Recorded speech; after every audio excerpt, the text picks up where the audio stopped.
2026년 3월 16일 새벽기도에 오신 여러분을 주님의 이름으로 축복하며 환영합니다. 오늘 우리에게 주신 하나님의 말씀은 요한복음 13장 1절에서 17절까지의 말씀입니다. 제가 가진 성경으로는 신약성경 169쪽에 있습니다. 요한복음 13장 1절부터 17절까지의 말씀인데 대표적으로 요한복음 13장 6절부터 7절 말씀만 보도록 하겠습니다. 6절입니다. 시몬 베드로에게 이르시되 베드로가 이르되 주여 주께서 내 발을 씻으시나이까? 예수께서 대답하여 이르시되 내가 하는 것을 네가 지금은 알지 못하나 이후에는 알리라. 아멘. 사람이 멀리 떠날 때가 되면 행동이 이상해진다고 합니다. 깐깐했던 사람이 갑자기 너그러워진다든지, 매사에 욕심이 참 많았던 사람이 큰 욕심을 부리지 않고 거의 체념한 듯이 관대해진다든지 하면 우리가 종종 하는 질문은 야, 그러지 마. 갑자기 사람이 변하면 죽는데 그러니까 그렇게 하지 마 라고 합니다. 죽음은 가장 현실적인 것임에도 불구하고 사실 우리는 죽음을 가장 비현실적인 것으로 여기려고 합니다. 왜냐하면 죽음의 절망과 두려움을 우리 눈앞에서 대면할 때마다 우리의 마음에는 그 죽음을 대면하고 싶지 않다라는 생각이 있기 때문입니다. 그래서 누군가 죽음에 관한 이야기를 하면 쓸데없는 소리 한다. 야, 그런 말 하지 마. 나 그런 말 듣고 싶지 않아. 라고 말하면서 무시해 버리기도 합니다. 근데 사실 죽음은 가장 확실한 현실입니다. 누구에게나 죽음은 주어지는 현실이기 때문입니다.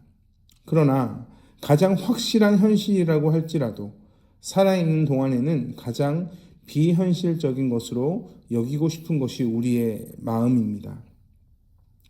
예수님은 죽음에 관해 자주 말씀하셨습니다. 제자들은 늘 설마라고 생각하거나 아니면 한 귀로 듣고 그저 한 귀로 흘려버립니다. 그런데 정말 그 시간이 하루 앞으로 다가왔습니다. 본문은 주님이 십자가에 달리시기 전날 밤에 일어난 사건을 기록하고 있습니다. 3년 동안 함께 생활한 제자들과 보낸 마지막 저녁 시간입니다. 주님은 사실 이미 죽음에 관해 몇 번이나 진지하게 말씀하셨습니다. 그러나 제자들은 예수님의 죽음을 전혀 실감하지 못합니다. 마지막 날 저녁 시간에 예수님은 식사를 하시면서 이제 다시는 이 땅에서 식사를 할 수 없을 것이다 라고 말씀합니다. 병행 구절인 누가복음 22장 16절에 보면 내가 너희에게 이르노니 이 유월절이 하나님의 나라에서 이루기까지 다시 먹지 아니하리라 라는 말씀을 통해 이것을 확인할 수 있습니다. 그리고 예수님은 식사하시던 그 자리에서 일어나 겉옷을 벗으시고 대야에 물을 담아 오셔서는 제자들의 발을 씻겨주기 시작합니다. 사실 굉장히 충격적인 장면입니다. 왜냐하면 당시 관습대로라면 어느 집에 가든지 반드시 발을 씻고 들어가야 합니다. 더구나 유월절 만찬을 하는 그 자리에서 발을 씻지 않고 앉았을 리는 없을 겁니다. 이들은 집안에 들어오면서 이미 발을 씻었을 겁니다. 그런데 식사 중간에 예수님이 대야에 물을 떠다가 제자들의 발을 또 다시 씻기십니다. 이미 다 씻은 사람의 발을 식사 중에 주님이 다시 씻기신다는 것도 이해가 되지 않는 일이지만 본래 하인이나 하는 일을 선생이신 예수님이 하려고 하셨다라는 것도 사실 상상할 수 없는 일입니다. 제자들의 입장에서 이 장면을 상상해 보면 당시 제자들은 서로 누가 더 큰가를 두고 싸우고 있었을 겁니다. 그런데 이런 상황에서 예수님은 제자들의 발을 씻기십니다. 아마도 제자들은 민망했을 겁니다. 서로 높아지려고 싸우고 있는데 예수님은 낮고 낮은 모습으로 섬기고 계십니다. 그래서 베드로는 말합니다. 주님, 절대로 내 발은 씻지 못하십니다. 그만하십시오. 베드로의 마음이 어땠을까요? 하나님, 예수님, 나 지금 예수님께서 보이시는 이 모습을 통해 우리에게 무엇을 말씀하는지는 알겠습니다. 우리가 싸웠습니다. 제자들끼리 서로 이 세상에서 높아지려고 싸웠습니다. 그러니 주님이 보이시는 이 모습을 통해 더 이상 이 세상에서 높아지려고 하는 것은 이제 하지 않겠습니다. 라는 의미로 이런 대답을 한 것으로 보입니다. 그런데 주님은 나의 하는 일을 이제는 알지 못하나 이후에는 알리라 라는 답을 하십니다. 즉 예수님은 지금 다른 일을 생각하고 계시는 겁니다. 주님은 그저 발을 씻기는 정도의 낮아짐을 말씀하고 있는 것이 아닙니다. 낮고 낮은 십자가의 죽음을 말씀하고 계십니다. 그러니 베드로에게 사실 하고 싶은 말은 다음과 같습니다. 베드로야, 네가 지금 발을 씻기는 것을 말릴 수 있을지는 몰라도 내가 너를 위해 죽는 것은 결탄코 말릴 수가 없다라는 것을 눈앞에 보여주고 계시는 겁니다. 물론 베드로는 그 사실을 깨닫지 못합니다. 그래서 사실 절대 씻지 못한다라는 말을 하고 있습니다.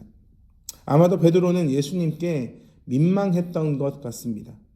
주님께서 지금까지 가르치셨는데 나는 그 가르침을 받았고 그 가르침대로 살았어야 했는데 자신이 높아지려고 제자들과 싸운 사실이 아마도 민망하지 않았을까라는 생각이 듭니다. 그런데 주님은 굉장히 더 의외로 답을 하십니다. 8절에 보면 내가 너를 씻어주지 아니하면 네가 나와 상관이 없다 라고 말씀합니다.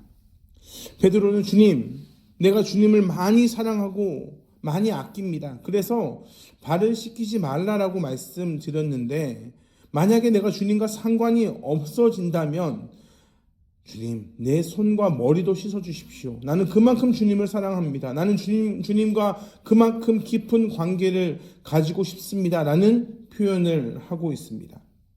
근데 참 신기하지 않습니까? 이 과정을 보면 서로 동문서답을 하고 있습니다. 주님은 십자가와 십자가를 통한 죄사함을 마음에 두고 섬김을 말씀합니다. 그러나 베드로는 십자가 없이 그저 주님과의 관계만을 말하고 있습니다. 그러니까 이 십자가를 고난으로 본다면 베드로는 고난의 과정이 없는 사랑을 그저 지금과 같은 사랑을 말하고 있습니다. 그러나 주님은 고난을 통한 하나님의 그 풍성하신 사랑을 말씀하고 계십니다. 다른 관점에서 다른 관심을 말하고 있습니다. 그러니 서로 다른 말하는 것처럼 서로 잘 소통이 되지 않습니다. 이것이 사실 인간의 한계이기도 합니다. 그러나 저는 확신하기를 예수님이 분명히 베드로의 마음을 알고 있었을 겁니다. 내가 주님을 사랑합니다. 나 주님과 결탄코 헤어지고 싶지 않습니다. 라는 참 투박하지만 그러나 주님과 상관없다라는 말을 결탄코 받고 싶지 않은 그 베드로의 심정을 그대로 느낄 수 있습니다. 우리는 베드로가 사실 이후에 3번이나 주님을 부인한 사건도 알고 있습니다. 그런데 사실은 3번이나 부인한 사실 배경에는 베드로가 주님을 향한 관심이 있었음을 확인하게 됩니다. 만약에 베드로가 다른 제자들처럼 도망갔다면 그리고 어디 숨어 있었더라면 아마도 그런 일을 당하지는 않았을 겁니다. 하지만 베드로는 두려우면서 너무나 겁이 나면서도 주님이 걱정되어서 가만히 있을 수는 없었습니다. 그래서 주님이 재판받고 계신 그 대제사장 집에 들어갔다가 3번이나 부인하는 일을 당하게 됩니다. 참 투박하고 부족합니다. 그러나 하나님을 사랑하고 예수님을 사랑하지 않았다면 이런 일은 있을 수가 없었을 겁니다. 그럼에도 불구하고 예수님의 말씀은 분명한 것을 의도하고 계십니다. 이 관계, 하나님과 너 사이의 관계를 지속하게 하기 위해서는 너의 그 순수한 마음, 너의 그 진실함이 필요한 것이 아니다.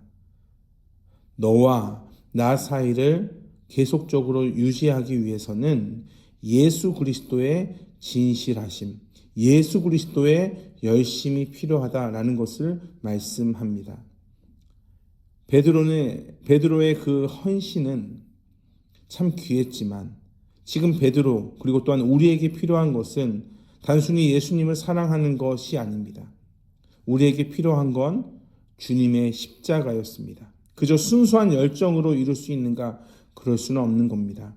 십자가가 빠지면, 대속적 죽음이 없으면 우리가 은혜를 입고 그 은혜를 의지해서 나아갈 수가 없는 겁니다.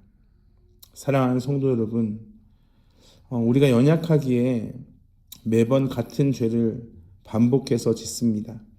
나 자신의 악함과 나 자신의 그 더러운 죄성을 볼 때마다 사실 하나님 앞에서 참 부끄러운 것이 사실입니다.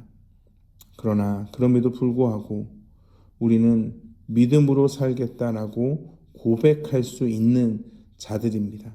왜냐하면 주님이 우리를 위해 십자가에 죽으셨고 주님이 사실 온 몸을 깨끗하게 하셔서 이제는 우리의 발만 씻어주실 그 하나님이시라는 것을 우리가 믿기 때문입니다. 우리는 우리의 대단함, 우리의 섬김, 우리의 순종, 우리의 그 순결함 때문에 하나님과 깊은 관계를 맺는 것이 아님을 우리는 분명히 기억해야 합니다. 주님의 진실하심, 우리 주님께서 우리에게 보여주신 사랑, 섬김, 그 겸손 때문에 우리가 하나님과 깊은 관계를 맺을 수 있다는 사실을 오늘 본문은 분명하게 말씀하고 계십니다. 사랑하는 성도 여러분, 사랑하는 우리 하나님을, 우리 하나님의 그 마음을 보고 계십니까?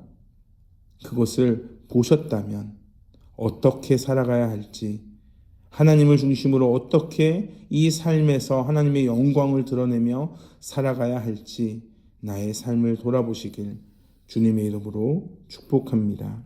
기도하겠습니다. 사랑과 은혜와 풍성하신 아버지 하나님, 우리 마음 가운데 하나님을 사랑하는 마음을 깊이 허락하여 주시옵소서. 주님의 은혜를 깊이 알며 그리하여서 세상 그 어떤 그 무엇보다 하나님의 그 마음을 깊이 알아 복음의 귀한 정수를 깨닫는 은혜를 허락하여 주시옵소서. 감사합니다. 사랑이 많으신 예수 그리스도의 이름으로 기도합니다. 아멘.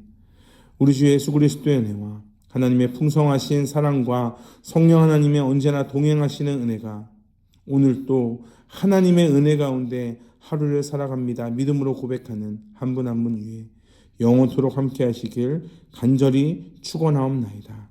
아멘.